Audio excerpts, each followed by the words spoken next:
Docteur, cette maladie devient chaque jour plus forte. Faites tout ce qui est possible pour me sauver. Je ne veux pas mourir maintenant. Majesté, nous continuerons tous les traitements disponibles jusqu'à trouver une solution. Pendant plusieurs jours, les médecins essayèrent tous les traitements disponibles. Ils changèrent les médicaments, multiplièrent les soins, mais malgré leurs efforts, la maladie continua inexorablement. Nous avons utilisé tous nos remèdes, rien ne fonctionne. Je suis désolé, mais les traitements que nous possédons ne peuvent plus guérir le roi. Alors, que pouvons-nous faire? Dites-moi la vérité. Est-ce que je vais mourir? Majesté, une seule solution existe encore.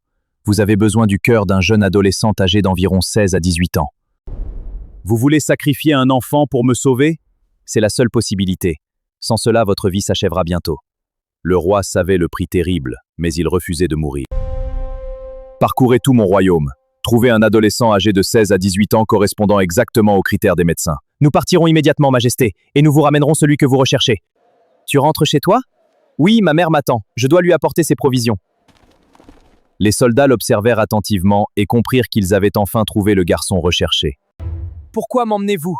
Je n'ai rien fait de mal. Nous avons reçu l'ordre du roi. Tu dois venir avec nous immédiatement. Mais où allons-nous? Au palais. Quel âge as-tu, garçon? 17 ans, Majesté. Son âge correspondait parfaitement aux exigences médicales. Les médecins commencèrent alors à vérifier s'il était réellement celui qui... Alors, est-ce bien lui? Oui, Majesté. C'est exactement celui dont nous avons besoin. Son cœur peut vous sauver. Mon cœur? Pourquoi parlez-vous de mon cœur? Allez chez sa famille. Donnez-leur beaucoup de richesses. Que devons-nous leur dire, Majesté? Dites-leur la vérité. Leur fils doit mourir afin que son cœur soit retiré et placé dans mon corps. Pourquoi le roi nous envoie-t-il toutes ces richesses? Où est notre fils? Votre fils est au palais. Le roi a besoin de son cœur. Les médecins disent qu'il doit mourir pour sauver le roi. Quoi? Notre fils doit mourir? Jamais nous n'accepterons cela! Notre enfant est notre sang. Aucun trésor ne peut nous obliger à accepter sa mort. Nous refusons. Attends, regarde toute cette richesse. C'est vraiment beaucoup d'argent. Peut-être devons-nous réfléchir autrement. Oui, réfléchissons encore. Si c'est pour sauver la vie du roi, alors nous acceptons. Que Dieu lui accorde encore beaucoup d'années de santé, si notre enfant peut le sauver. Ils priaient pour la longue vie du roi, mais derrière leurs paroles se cachait une vérité cruelle. Ils venaient de choisir la richesse plutôt que leur enfant. Majesté, ses parents ont accepté votre richesse. Ils disent que si leur fils peut sauver votre vie, ils consentent à son sacrifice. Très bien. Juge, dis-moi sincèrement, est-il vraiment juste de prendre la vie d'un innocent simplement pour sauver la mienne? Majesté, laissez-moi réfléchir à cette question.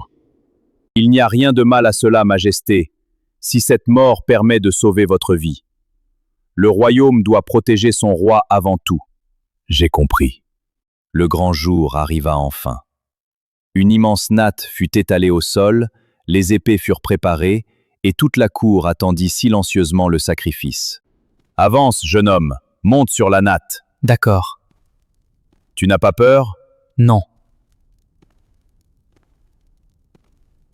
Au lieu de pleurer, le jeune homme leva simplement les yeux vers le ciel et sourit légèrement, comme s'il trouvait dans cette situation une étrange vérité. Mais toi, petit, on doit te tuer. Est-ce que tu ne sais pas que tu vas mourir ici? Oui, Majesté, je le sais. Toi qui dois mourir, tu ne pleures pas, tu ne cries pas, tu souris et regardes le ciel. Pourquoi souris-tu? Pourquoi regardes-tu là-haut? Je souris parce que mes parents ont échangé ma vie contre l'argent. Ils auraient dû avoir pitié de moi, mais ils ont préféré cette richesse à leur enfant. Ton juge aussi devrait avoir peur de Dieu. Il sait que tuer un innocent n'est pas juste. Mais il a menti parce qu'il avait peur de toi. S'il devait me juger ailleurs, loin de ton pouvoir, il ne dirait jamais la même chose. Je souris parce qu'il a abandonné la vérité par peur. Je souris aussi à cause de toi, mon roi.